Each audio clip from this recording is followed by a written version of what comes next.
आभा को अपने काले रंग के चलते अपने ससुराल में सास से ताने सुनने पड़ते हैं। नौबत यहाँ तक आ गई थी कि उसे अपनी ही सौतन का गृह प्रवेश करना पड़ रहा था। अरे करमजली कहाँ रह गई? इतना वक्त क्यों लगा रही है आरती की थाली लाने में? कब से मेरी सुंदर बहू दरवाजे पर खड़ी है। चल जल्दी आजा कलमुही कहीं की। माफ कर दो माँ जी, ये लीजिए थाली।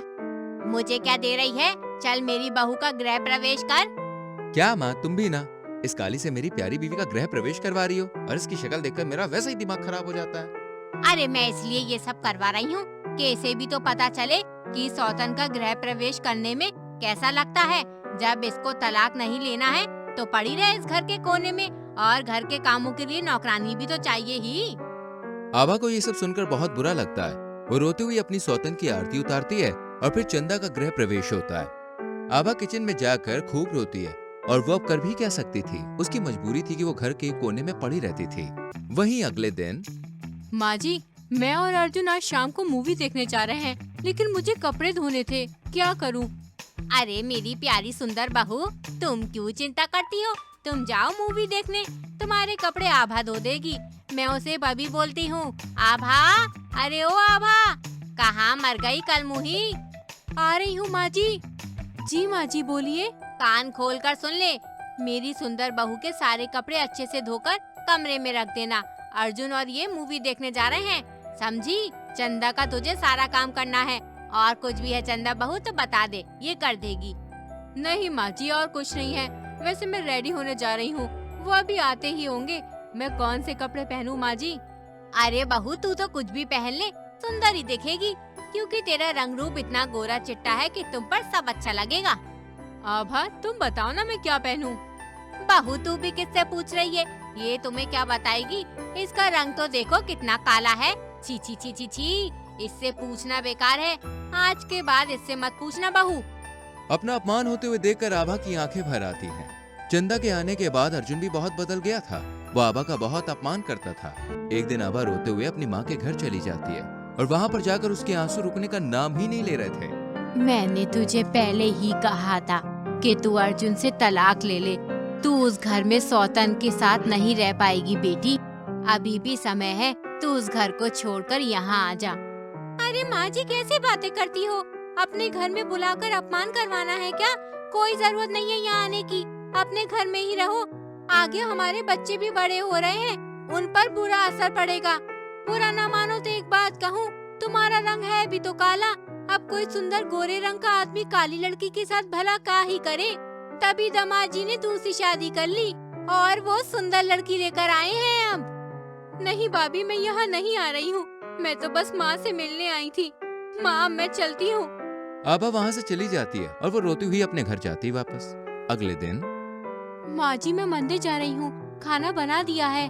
हाँ हाँ जा, और वापस नहीं आएगी तो अच्छा ही होगा। आभा उदास होकर जा ही रही होती है कि चंदा उसका रास्ता रोक लेती है। ए सुन, माँ जी की बात तूने सुन ही ली होगी। अब एक बात मेरी भी कान खोलकर सुन ले।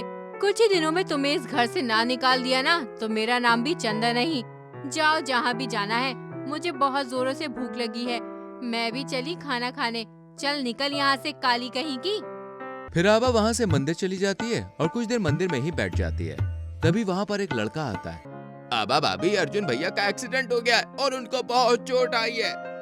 ये क्या बोल रहे हो तुम? नहीं, हे भोलेनाथ, मेरे पति की रक्षा करो प्रभु। आभा भागती भागती हॉस्पिटल जाती है। जब वो हॉस्पिटल में पहुंचती है तो पता चलता है कि अर्जुन कुछ समय के लिए अपाहिज हो गया था। जैसे ही चंदा को ये बात पता चलती है तो वो अर्जुन से दूर रहने लगती है। और एक दिन चंदा बहू, तुम कहाँ जा रही हो ये बैग लेकर? कहाँ जा रही हो बहू? मैं ये घर छोड़कर अपनी माँ के घर जा रही हूँ।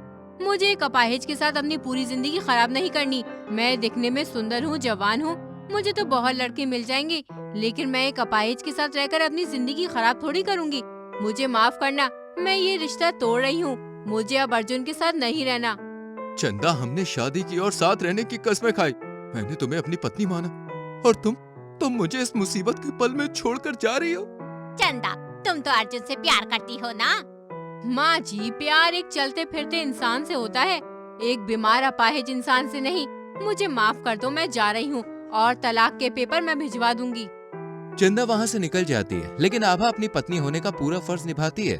आभा अर्जुन की दिन रात सेवा करती है। ये देखकर अर्जुन और उसकी सास बड़े शर्मिंदा होते हैं। जिस आभा का उन्होंने हमेशा अपमान किया, यहाँ तक कि अर्जुन ने दूसरी शादी भी कर ली, आज वही आभा अर्जुन की इतनी सेवा कर रही है। ऐसे ही दिन बीतते जाते हैं। आभा की मेहनत रंग लाती है और अर्जुन कुछ ही दिनों में ठीक हो जाता है। जब ये बात चंदा को पता चलती है तो वो वापस आ जाती है। आई एम सॉरी अर्जुन, मुझे माफ कर दो। माँ जी मैं डर गई थी, अब मैं वापस आ गई हूँ। देखना मैं कभी अर्जुन को छोड़कर नहीं जाऊंगी। कोई जरूरत नहीं है तुम्हें यहाँ वापस आने की। तुम मुझे ऐसे वक्त में छोड़कर चली गई जब मुझे तुम्हारी सबसे ज्यादा जरूरत थी। मैंने उस औरत का अपमान किया जिसकी वजह से आज मैं ठीक हो गया। तुम निकल जाओ मेरे घर से, और आज के बाद मेरे सामने भी मत आना। मैं तलाक के पेपर तुम्हें भिजवा दूंगा। मेरी पत्नी आभा है और हमेशा वही रहेगी। अर्जुन ठीक कह रहा है, और मेरी बहू भी आभा है, तू नहीं है। तू तो मतलबी इंसान है।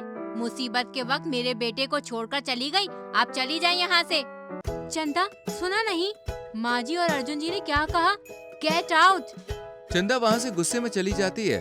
आभा को अपना परिवार वापस मिल जाता है और उसके बाद से वो अपने पति और सास के साथ हंसी खुशी अपना जीवन बिताती है। उर्फी एक बहुत ही सुंदर और मॉडर्न लड़की थी। उसे हमेशा से फैंसी कपड़े पहनने का शौक था, लेकिन उसके पापा और भाई बहुत ही स्ट्रिक्ट थे, जिस कारण वो अपने मन चाहे कपड़े नहीं पहन पाती थी। एक दिन कॉलेज में, अरे उर्फी ये क्या यार, जब देखो तब अपनी मम्मी का कपड़ा पहनकर आ जाती है। और नहीं तो क्या, जब देखो तब सलवार कमीज में लिपटी रहती है। कम पड़े तो बता दे, मेरी मम्मी की साड़ी लेके देती हूँ तुझे। यार वैसे भी मेरा दिमाग खराब है, तुम लोग और जले पर नमक मत छिड़को। और तू जो हमारी इज्जत को तेल में फ्राई करती है वो, अरे हम लोग देख कितनी मेंटेनेंस से रहते हैं, उसका तो कुछ ख्याल कर ले। यार बात तो सही है, लेकिन ऐसा क्या करूं कि मुझे इन कपड़ों से छुटकारा मिल जाए? अरे वो केवट वो देख, वही बहन जी के बारे में बता रहा था मैं, जिसने मुझे प्रपोज किया था। क्यों रे राजेश, क्या प्रॉब्लम है तेरी? तेरी दोस्त को पूछना क्या प्रॉब्लम है। जब देखो तब सलवार सूट में चंपू बनकर चली आती है और मुझ जैसे हैंडसम से प्यार करने चली है। ना शक्ल है ना अकल है। फिर राजेश वहाँ से चला जाता है। वहीं उर्फी को उसकी और अपनी सहेलियों की बात सुनकर बहुत ही ज्यादा शर्मिंदगी महसूस होती है। वहीं घर आकर इन लोगों ने मुझे क्या समझ रखा है? उर्फी दिखा दे तू अपना जलवा, तू भी किसी से कम नहीं है। इसके बाद उर्फी कैंची उठाकर अपने सारी सलवार कमीज को कट करके मॉडर्न ड्रेस में बदल देती है। बेटा उर्फी जल्दी बाहर आजा, जाना है। हाँ माँ आई। तभी उर्फी एक शॉर्ट सी ड्रेस में बाहर आती है, जिसे देखकर पिता और भाई आंख बंद कर लेते हैं और माँ फटी आंखों से उसे निहारने लगती है। ये क्या पहन रखा है लड़की तूने? लाज शर्म बेच खाई है क्या? उर्फी जल्दी से कपड़े बदल करा, वरना सारे कपड़ों में आग लगा दूंगा। हाँ स्टॉप इट प्लीज, आप लोगों के कारण मेरी जिंदगी हेल बन गई है। मैं अपने पसंद का पहन नहीं सकती, खा नहीं सकती, अपनी पसंद से रह नहीं सकती। क्या है ये सब? मिनी स्कर्ट के जमाने में घाघरा पहनने पर भी पाबंदी लगा रखी है। क्या हो जाएगा इससे? अब से मुझे जो पहनना है वही पहनूंगी, जैसे रहना है वैसे रहूंगी। और अगर आप लोगों को मुझसे प्रॉब्लम है तो बोलो, मैं चली जाती हूँ यहाँ से। उर्फी ने पहली बार अपने पिता और भाई के सामने इस तरह से अपनी बात रखी थी, जिसे देखकर वो दोनों सन्नाटे में आ गए थे। वहीं अब उर्फी अपने मन के मुताबिक कपड़े पहनती है। एक दिन की बात है। यार आज तो कुछ यूनिक सा पहनकर जाना होगा कॉलेज। अब उस राकेश के बच्चे को सबक सिखाने की बारी है। मुझे बहन जी बोला था ना उसने। उसके बाद उर्फी एक कपड़े से एकदम हॉट सी सुंदर सी ड्रेस बनाती है और उसे पहन लेती है। अब देखती हूँ कैसे नहीं जलेगी मेरे प्यार की आग उस राजेश के कलेजे में। वहीं जैसे ही उर्फी कॉलेज में एंटर करती है, लड़के उसकी खूबसूरती और उसके स्टाइल को देखकर बिल्कुल पागल हो जाते हैं और उसके पीछे घूमने लगते हैं। वहीं राजेश जैसे ही उसे देखता है तो वो उर्फी का कायल हो जाता है। उर्फी सुनो ना, कहाँ जा रही हो? यार I am really sorry for that day, मुझे तुमसे बहुत प्यार है, मान जाओ मेरी जान, मैं जीवन भर तुम्हें खुश रखूंगा। और हाँ, कहाँ जा रही हो? अरे सुनो तो, अरे सुन लो यार। अरे छोड़ छाड़ कर अपने राजेश की गली, उर्फी रानी डिस्को चली, चली रे चली डिस्को चली। वहीं वो अब रोजाना तरह तरह के न्यू ब्रांड्स पहनती है और उसे पहनकर वीडियोस भी बनाती है और मॉडर्न तरीके से अपनी जिंदगी जीती है। वहीं उसकी यूनिक स्टाइल और फैशन सेंस को देखकर दुनिया उसे फॉलो करना शुरू कर देती है और उसे काफी नाम, पैसा और फेम मिल जाता है। जिसके बाद उसके पिता और भाई को भी रियलाइज होता है कि बेटियों को भी आगे बढ़ने का मौका और समाज में बराबरी का हक देना चाहिए। और इस तरह उर्फी के खतरनाक फैशन के दुनिया भर में चर्चे होने लगते हैं।